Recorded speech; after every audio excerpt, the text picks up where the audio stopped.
দেখেন আমি বাংলায় বলি সুবিধা হবে। আমি কিন্তু এখানে রাজনীতি করতে আসিনি, কোন দল না দল নয়। আমি এসেছি আমার ভাই ক্ষতিগ্রস্ত হচ্ছে রমজান মাস, যাতে যাদের সমস্যা হচ্ছে সমাধান হয়, আগামী দিনে এই ধরনের কারো গরিবের মাথায় না ছাদ পড়ে যায় ভেঙে, ওই জন্য আছে। আমাদের যে ঘরটা ভাঙা হয়েছে এবার হচ্ছে আপনারা ঠান্ডা মাথায় বলুন এবার কি হচ্ছে।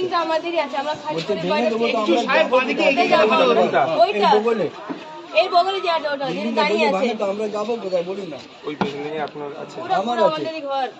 আপনাদের ওটা লিগ্যাল আছে না ইলিগ্যাল আছে? না আমরা তো গরিব মানুষ, কর্মটারকে দিয়েছি থাকার জন্য, এত তো জল ভরে দিত, ছাদ ভেঙে গেছিল, জলে বাচ্চা নিয়ে মসজিদে কি করবো, কোনো রাস্তা নেই, তো কর্মটারকে দিয়েছি আমরা।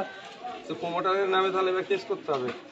সেটা তো আমি গরিব মানুষের গরিবের সুযোগ নিয়ে আমি এ করে দেবো, আমি মজবুত বানিয়ে দেবো, 36 রকমের কথা বলে নিয়েছিল, আমার 36 রকমের কথা বলেছিল, মজবুত বানিয়ে দেবো, আপনার এই কাগজ বার করে দেবো, সে করে দেবো। আমি তো পড়ালেখা জানি না, আমি তো দিয়ে দিয়েছি। আমার বাবা নিয়ে আমি সম্পত্তি ছোট ভাই নিয়ে দিয়ে দিয়েছি। মা আমার চোখে দেখতে পায় না, হার্ট পেশেন্ট, ওকে নিয়ে অন্যর বাড়িতে রেখেছি, আর বলছি আমার বাড়ি ভেঙে দেবো, তো আমি থাকবো কোথায়? প্রথমে এখন যে সমস্যাটা হয়েছে, আপনি একটা জায়গায় আছেন তখন এখন কোথায় বাড়িতে রয়েছি, জামাইয়ের বাড়িতে পড়ে কতদিন পরে থাকবো? রমজান রোজা রেখে ঘুরছে, আমি নেই। আপনি বলুন ঘর পড়ে দিন, তারপরে আমরা যাবো। একটা যে বিল্ডিংটা পড়েছে পুরো আমার ঘরটা ভাঙা, ঠিক আছে, আমি থাকতে পারি, আমার বউকে নিয়ে শ্বশুর বাড়িতে এখানে যারাদের ঘরটর ভেঙেছে, ঘরটা ভেঙে কারো করে ঘরে পড়েছে, তাদের জন্য তাদের রেস্কিউ সেন্টারে বা কোনো জায়গায় তাদের রাখারও কোনো ব্যবস্থা হয় সরকার থেকে?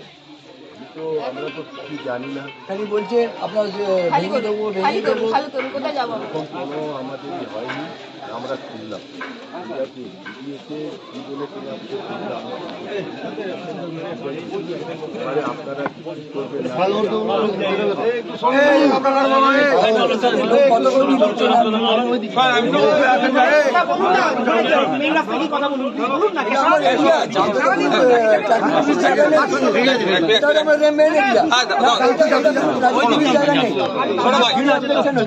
আমি আপনাকে বলি, এই যে পুলিশ প্রশাসন যারা আছেন, এদেরও কিছু করার নেই, কিছু বাধ্যবাধকতা আছে।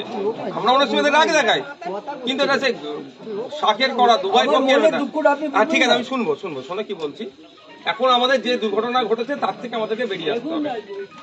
প্রথম কাজ আমাদের হবে, যে দুর্ঘটনা ঘটেছে তার থেকে বেরিয়ে আসতে হবে। যারা মারা গিয়েছে তাদের আত্মার শান্তি কামনা যেমন করবো, যারা অসুস্থ আছে সুস্থতা, এবং যারা ক্ষতিগ্রস্ত হচ্ছে এটা থেকে তারা কিভাবে রিলিফ পায়, এইটা আমাদের দেখার বিষয়। এটা এখানে রাজনীতির কিচ্ছু দরকার নেই, আমাদের এই জায়গাটা আমাদেরকে থাকতে হবে। যারা ক্ষতিগ্রস্ত হয়েছে ক্ষতিটা পূরণ কিভাবে পাবে, এটা সরকারকে দেখতে হবে।